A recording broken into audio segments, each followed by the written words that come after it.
Capítulo 21. A essência da nova aliança.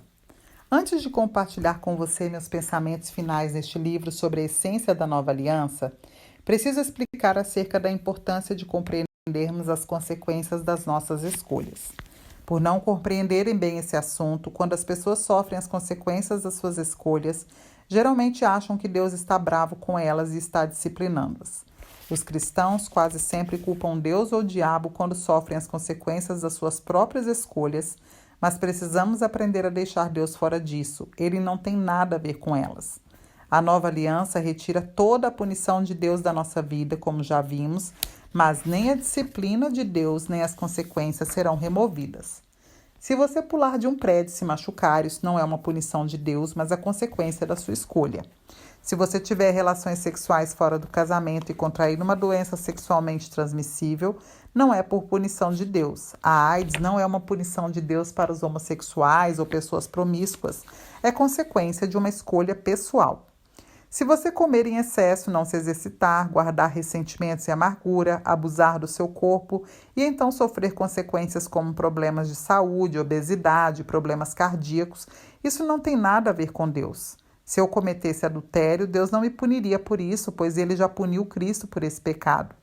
Entretanto, eu certamente teria que arcar com as consequências das minhas próprias ações, que, dentre outras coisas, poderiam ser a destruição do meu casamento, vida familiar e ministério.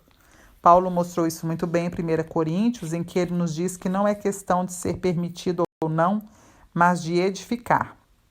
1 Coríntios 10, 23 diz: sim, tudo é permitido, porém nem tudo é proveitoso. Sim, todas as coisas são lícitas, contudo nem todas são edificantes. Se você gastar demais, viver acima das suas possibilidades e se endividar, isso não tem nada a ver com punição de Deus através da pobreza.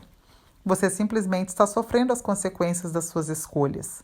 Se em vez de estudar a Bíblia e desfrutar da presença de Deus, você escolher passar seu tempo na frente da televisão, navegando na internet ou acessando mídias sociais, as consequências naturais serão a falta de conhecimento da Bíblia, de intimidade com Deus e um ministério fraco. O universo moral. Deus criou o universo e, como ele é um Deus de amor perfeito, criou um universo moral de amor. Jesus disse aos fariseus, não aos cristãos, que o reino de Deus estava dentro deles. Sendo Jesus interrogado pelos fariseus sobre quando viria o reino de Deus, respondeu-lhes: o reino de Deus não vem com aparência exterior, nem dirão, ei-lo aqui ou ei-lo ali, pois o reino de Deus está dentro de vós. Lucas 17, 20 e 21, Almeida revisada Imprensa Bíblica. É importante observar que ele nunca disse isso aos cristãos que estavam no reino, mas às pessoas que estavam fora dele. Isso quer dizer que as próprias leis do reino de Deus estão gravadas dentro de cada pessoa. Como o reino de Deus é um reino de amor, pois essa é a própria natureza de Deus, toda vez que não andamos em amor, vivemos contra nós mesmos. Sempre haverá consequências por não andar em harmonia com esse universo perfeito de amor. Amo o ditado que fala: quando não souber o que fazer, demonstre amor da melhor forma que puder. Às vezes, acho que os ratos são mais espertos do que muitos de nós. Li um artigo sobre uma experiência com ratos em que os cientistas os colocavam em um labirinto e punham um pedaço de queijo no final. Só havia um caminho correto para pegar o queijo e cada vez que um rato entrava pelo lugar errado, ele levava um choque elétrico leve. O rato nunca entrava no caminho errado 2 vezes e no fim pegava o queijo. Mas algumas pessoas, quando continuam sofrendo as consequências das suas escolhas erradas, em vez de aprender a lição, acabam repetindo o erro e culpando a Deus. Isso acaba lhes causando grandes prejuízos e elas continuam não conseguindo ter um relacionamento íntimo com Deus. Sou apaixonado pela nova aliança porque estou convicto de que ela é a expressão do coração de Deus, mas tenho visto abusos terríveis em relação à mensagem do Evangelho da Graça e da nova aliança. As lutas internas que travei antes de me sentar e escrever este livro foram muito intensas e difíceis por causa dos abusos que tenho visto. Mas o fato de alguns abusarem da mensagem da nova aliança, fazendo dela uma licença para pecar, não significa que eu deva me esquivar dela e sim ensiná-la corretamente. A advertência profética. Em 2 Timóteo, o apóstolo Paulo nos deu uma forte advertência em relação aos dias que estamos vivendo agora. Vemos o cumprimento desse versículo por todos os lados enquanto o palco para o aparecimento do anticristo está sendo preparado. 2 Timóteo 3, do 1 ao 5 diz: Sabe, entretanto, disto: nos últimos dias sobrevirão tempos terríveis. Os homens amarão a si mesmos, serão ainda mais gananciosos, arrogantes, presunçosos, blasfemos, desrespeitosos aos pais, ingratos, ímpios, sem amor, incapazes de perdoar, caluniadores, sem domínio próprio, cruéis, inimigos do bem, traidores, inconsequentes, orgulhosos, mais amigos dos prazeres do que amigos de Deus, com aparência de piedade, todavia negando o seu real poder. Afasta-te, portanto, desses também. Em meio à lista de coisas terríveis que Paulo disse que aconteceriam nos últimos dias, 3 delas me chamam a atenção, as quais estão crescendo desenfreadamente na igreja atualmente. Todas elas resultam do abuso da mensagem da nova aliança. As 3 se encontram nos versos 2 e 4 que dizem: Os homens amarão a si mesmos, serão ainda mais gananciosos, mais amigos dos prazeres do que amigos de Deus. Mais de 35 anos atrás, eu estava numa reunião onde um amigo de Kenneth Hagin, um grande homem de Deus e restaurador da mensagem da fé para a igreja, estava dizendo que no encontro com o Sr. Hagin, este lhe disse em meio às lágrimas que preferia morrer a ter que testemunhar as pessoas abusando dos seus ensinamentos sobre a fé para alimentar a cobiça e o egoísmo. Pessoas egoístas sempre abusarão da verdade da palavra de Deus para seu próprio proveito. Todavia, a nova aliança ainda é o centro do coração de Deus e a religião, que é do diabo, é uma distorção do maravilhoso caráter de Deus. Portanto, continuarei ensinando fielmente sobre a nova aliança.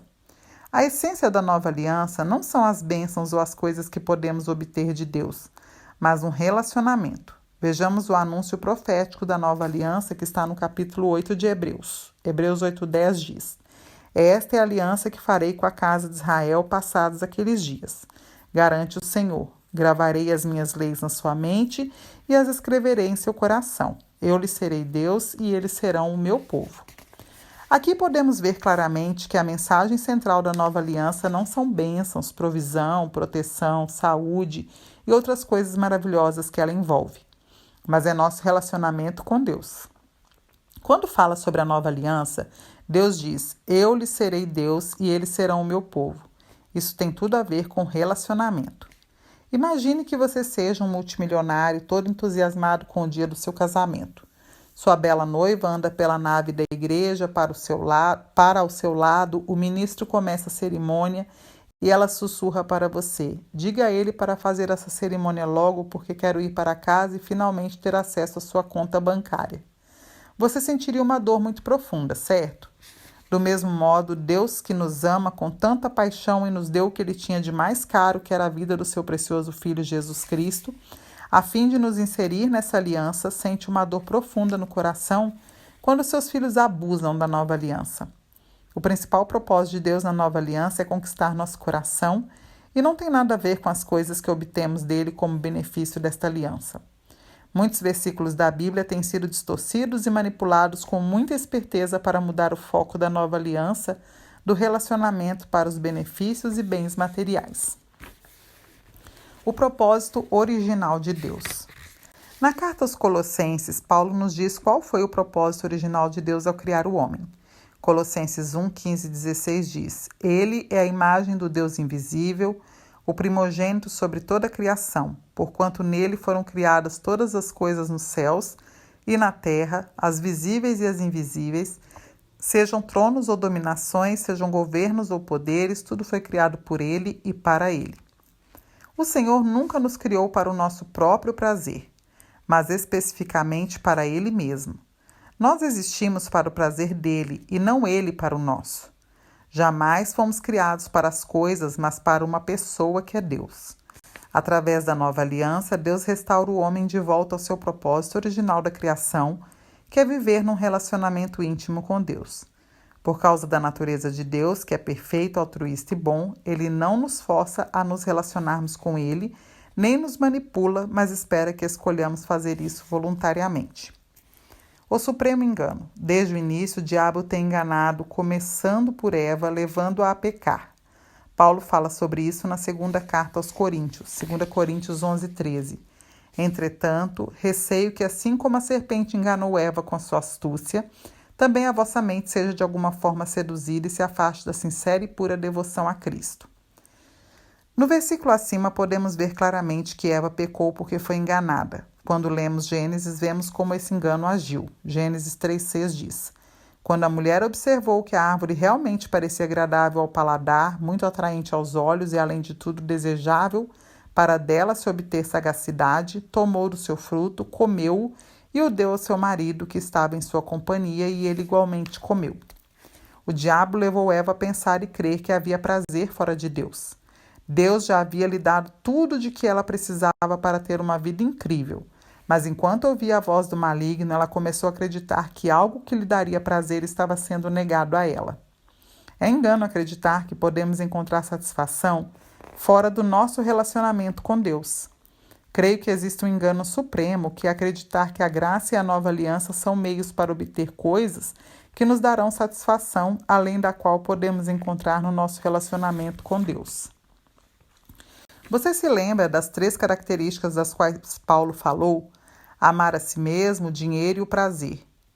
Com o coração partido, sentindo a dor do próprio Deus, eu lhe imploro, não abuse da maravilhosa nova aliança para satisfazer seu ego, por dinheiro ou por prazer. Compreenda que o desejo da nova aliança é que você se renda ao Deus que o ama, entrando e permanecendo num relacionamento de amor e intimidade com Ele. Todos os benefícios serão seus e você aprenderá a ter acesso a eles pela fé. Buscando prazer dentro e fora. As pessoas que têm caído no engano supremo, que é abusar da nova aliança por causa do ego, do dinheiro ou do prazer, tentam obter prazer tanto dentro quanto fora da igreja. Permita que eu lhe explique essa afirmação. As pessoas têm saído da igreja para encontrar prazer no mundo. São essas que muito claramente estão abusando da nova aliança e tentando encontrar prazer fora da igreja. Há outras que, por várias razões, não deixaram a igreja, mas ainda assim caíram no engano supremo. Elas agora estão tentando buscar o prazer dentro da igreja, o que é muito mais perigoso por ser mais sutil. Essas pessoas podem citar quantos versículos você quiser para provar que seu estilo de vida é certo e aprovado por Deus. Deus é um Deus amoroso e se relaciona conosco de coração para coração, como vemos em Hebreus 8, 10 e 11. Esta é a aliança que farei com a casa de Israel, passados aqueles dias, garante o Senhor. Gravarei as minhas leis na sua mente e as escreverei em seu coração. Eu lhes serei Deus e eles serão o meu povo. Ninguém jamais precisará ensinar o seu próximo nem o seu irmão, dizendo: conhece o Senhor, porque todos me conhecerão, desde o menor deles até o maior.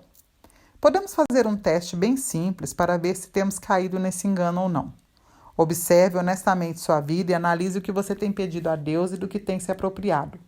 Talvez seja saúde, provisão e restauração de um relacionamento, um ministério ou qualquer outra coisa. Então, honestamente, sonde seu coração e descubra qual é a sua motivação para desejar essas coisas específicas. Se a resposta for qualquer coisa diferente de para a glória de Deus, ela está errada. Paulo nos diz que tudo o que fizermos devemos fazer para a glória do Senhor. Veja 1 Coríntios 10, 31. Já vi pessoas que começaram a servir ao Senhor com paixão e fervor porque a nova aliança conquistou o coração delas. Anos mais tarde, sutilmente e sem que elas notassem, o ministério se tornou mais importante do que a intimidade delas com Deus. Não podemos permitir esse engano em nossa vida. Assim como Deus deseja ter intimidade conosco, também devemos desejar ter intimidade com Ele. Entendi que esse é um belo ciclo. O desejo é uma escolha. As escolhas seguem o desejo e, por sua vez, nos fazem desejar ainda mais. É fácil identificar isso no natural. Por exemplo, escolhemos desejar mais comida do que precisamos, uma vez que abrimos nosso coração escolhendo esse desejo, as escolhas por mais comida passam a controlar nosso apetite. Quanto mais comemos, mais queremos e antes de que percebamos, já estamos obesos. Você pode aplicar isso ao dinheiro e aos bens materiais, ao comportamento sexual, na verdade, a quase tudo.